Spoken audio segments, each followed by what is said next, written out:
Tachana means station in Hebrew, and when people in Tel Aviv say Tachana, they usually mean the historic Tel Aviv-Jaffa train station. After years of neglect, the Tachana is making history again. In a restoration and development process that began in the year 2000, the Tachana is now a thriving complex of 22 buildings that includes cafes and restaurants, designer clothing and jewelry shops, art galleries, and more. The main train station building was built in 1892 as part of the first railway line in Israel, going between Jaffa and Jerusalem. The train, which replaced carrying heavy loads via camels or on horseback, took 4 hours for the trip. Until World War I, the railway was operated by a French company, and signs are still visible. That's waiting room in French. And this metal lamppost was forged in Paris. In 1900, the Wieland family came from Germany to join the Templar community in Israel.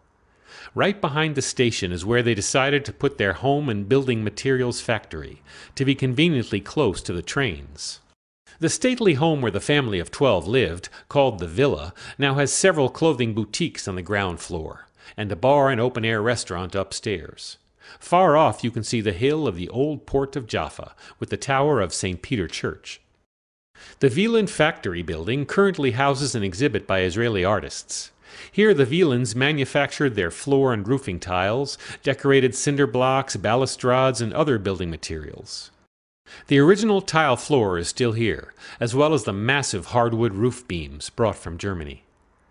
The water pump outside, made in Köln, brought water up to the second floor. In 1941, the British deported the Templars, including the Wielands, and turned their buildings into an army base. In the back of the base was the bar.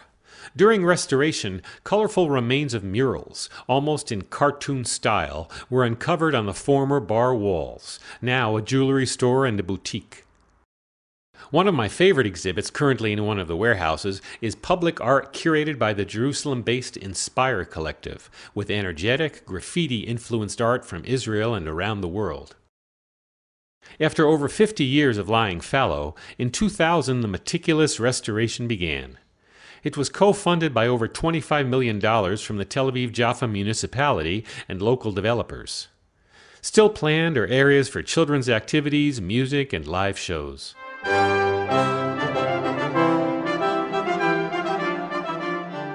Tel Aviv has many cafes and shopping areas, but few are surrounded by the unique space and quiet and sense of living history as at the Tachana. This is Harvey Stein reporting from Tel Aviv, Jaffa.